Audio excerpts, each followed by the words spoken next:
So in this video, we're going to talk about the intro of a trailer track. And the intro is something very important because it can decide if your track is going to be used in a trailer or not, simply because of two reasons. The first one would be to create easy to distinct patterns. And let me explain for a second here. We are not trying to create easy to distinct patterns in the beginning of a trailer track to, let's say, spit on highly sophisticated and brilliantly composed orchestral, classical, or music in general. It is there that people who are non-composers and non-musicians don't have a problem to connect the drama or the tension happening on screen with the sound or the music. So let's hop over to my session and come up with a decent trailer intro.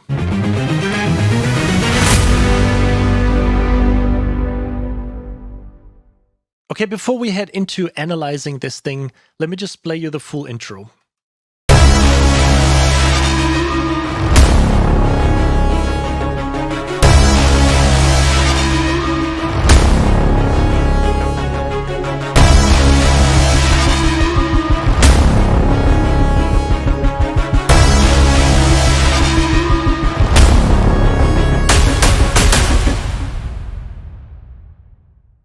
So the most important sound of that entire intro is probably that little signature sound what I created here. Let me just play this to you soloed.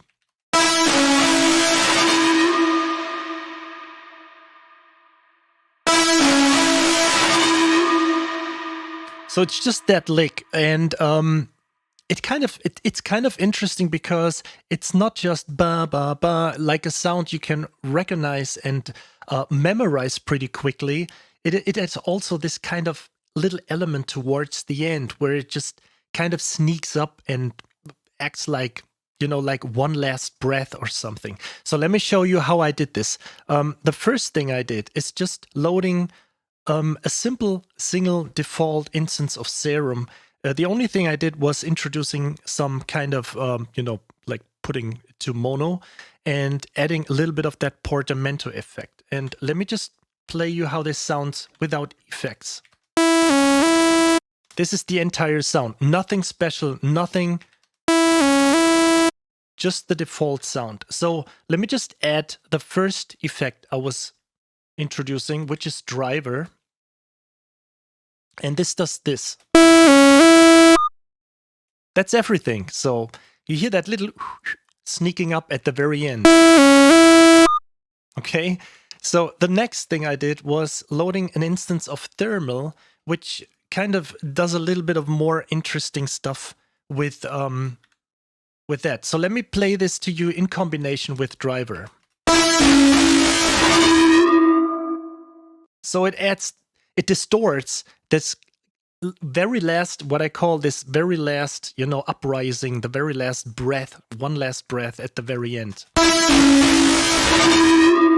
It sounds kind of sick, and I try to tame it a little bit by adding lots of reverb.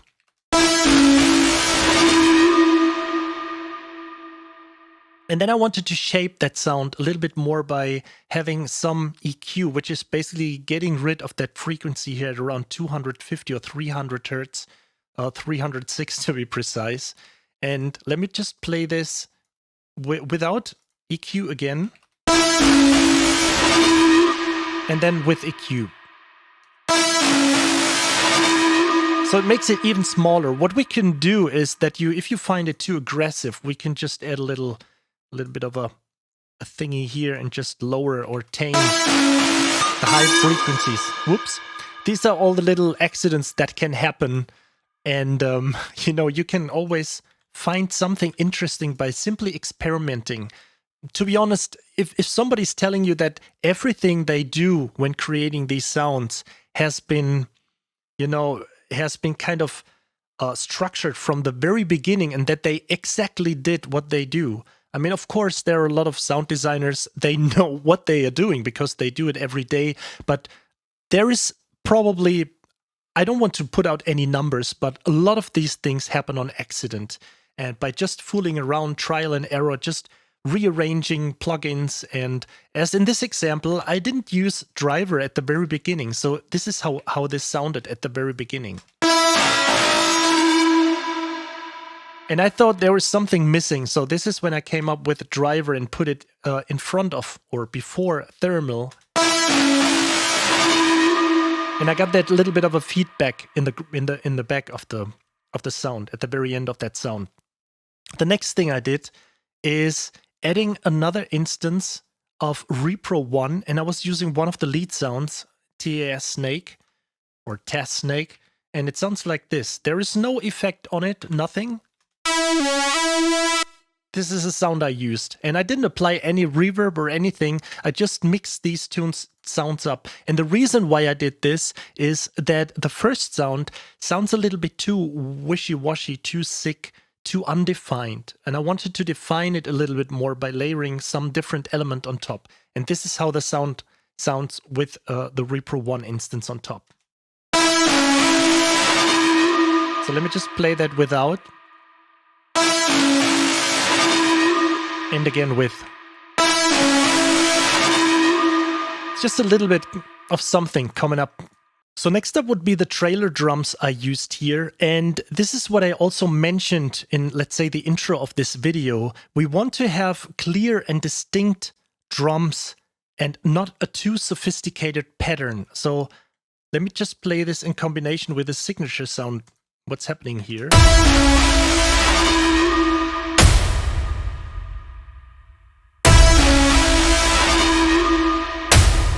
Okay, so this is very simple, I agree, but the purpose of a trailer track, as I mentioned many times before, not in this video, but in general, if you know me, I repeat that all the time, is that you want to deliver something to the trailer cutter. He gets directly an idea about how to use that track in combination with by editing the trailer material, the visuals to that track. And he can change scenes by going from one scene, next scene,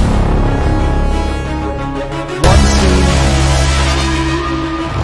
next scene. So he can one scene, next scene, one scene, next scene, and so on, or next scene, next scene, next scene, however you want to put it. But this is very important. So the kind of the video editing and the visuals get in rhythm with the music. If you use too many complex hits, like coming up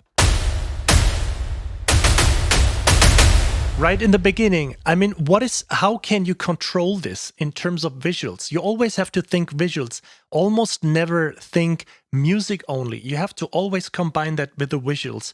You want to make sure that this track is being used as the fundament for a trailer cutter or editor to edit the visuals on top. So you may have noticed also towards the end of the track, there is no direct hit on the next one. So why not finishing the phrase? The simple reason is to create tension. If you, for example, play a C major scale and you leave out the last high C, people go crazy. And this is subconsciously what you want. You want to create something that is, let's say, unfinished. And let me just play this to you again.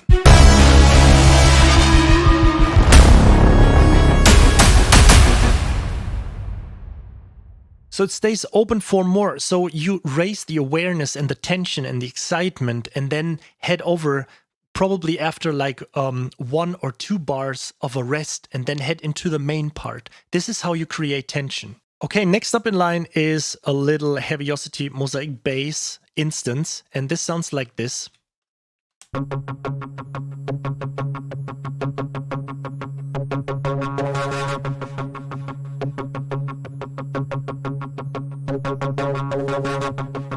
And as you can hear, there are some pulses going on. So I was simply playing that patch and raising the mod wheel. So if I open the editor here, you can see that you have some mod wheel action going on.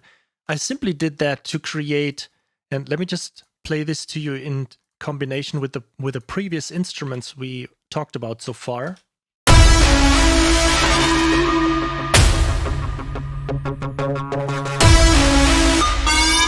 Oops, there's this one thing popping up all the time.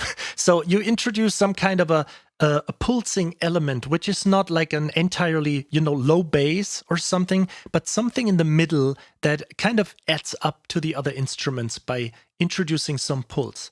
Next up is we have Nucleus spiccato strings going on. And let me just play you that little phrase here.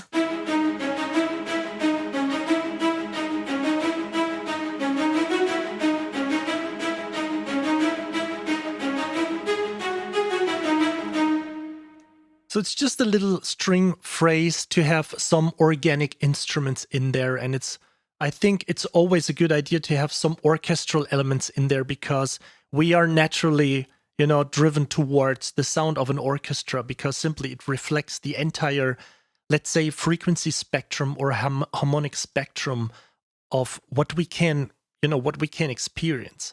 I mean, of course, you have synth going lower and some artificial sounds going higher, but basically, this is what we're used to throughout hundreds of, let's say, decades, to be driven towards orchestra. So it's always good to have some kind of a natural and organic instrument in there.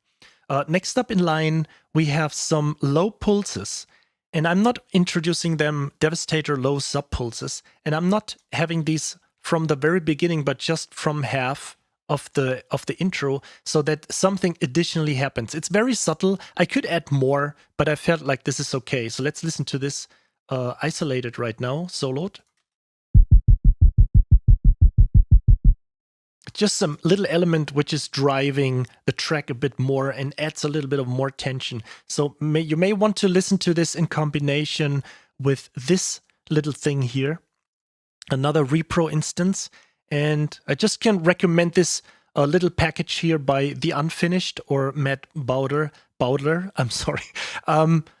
I just always want to pronounce the names right. So it's called Substrata, and there are a lot of sounds in there. They sound they contain lots of modern pulses and sounds. They simply sound very great. And I'm using this little patch here. And I also introduced this from half of the intro, on the second part of the intro. So these are basically the new elements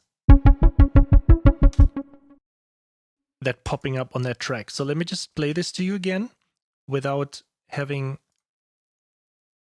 the additional instruments activated we still want to talk about.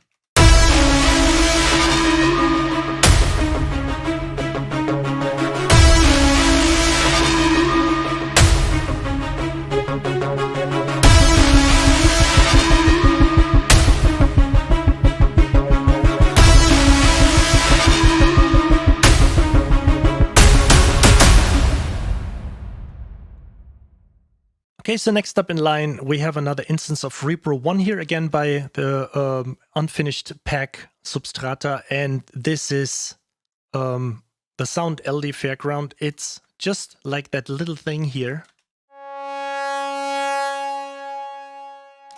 Just kind of a tonal element that, adds to that. This is kind of like an answer to that initial sound over here. So let me just play that in combination.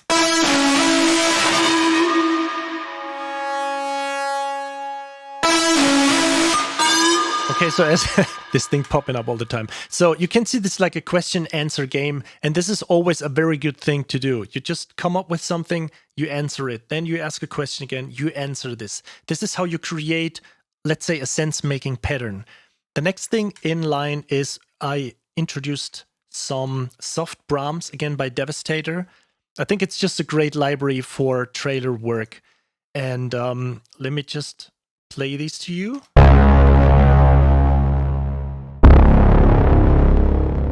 So that patch is called Soft Brahms. I just wanted to get away from the initial Brahms for this intro, because they are still heavily used. I mean, you have blues tracks using 1-4-5 chord progression, jazz tracks 2-5-1. You have church tracks ending with amen. You have again, blues tracks maybe starting with early one morning. We are just used to these things, okay? And there is nothing wrong by using Brahms. Of course, I understand people that are annoyed by the, when it's been used too loud or something. That's why I really love that soft Brahms thing, because we have low bass, low trombones going on for ages. Nobody complained. So I just wanted to add that. And that's why I loaded these things in here. Let me just mute the other instruments here and let me show you how that how that little track sounds with the rest of what we talked about so far. So you simply add some fundament to it. I could have also used trombones, low trombones, or chimbasy and double with that, kind of coming up with a little bit of more of a layering idea, but I think you get the idea. Next up, I was using was an instance of one of my own libraries I created because I missed tonal risers, because most of the time when you have libraries, they are atonal or not, you know, kind of related to a root note or anything. So I just came up and created this kind of thing when you just, you know, play a note right here that you. So if you want to have this starting on the C sharp, they all start on the C sharp. So I just have a little phrase going here for the last bit.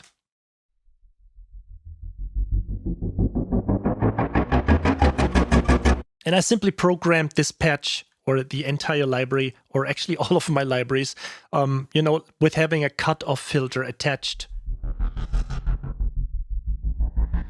to the mod wheel. So you can easily change the sound and you know, come up with some little filter ideas. Nothing too special, but very effective, I think. The next instance here I have used is, again, I should name that right from the beginning.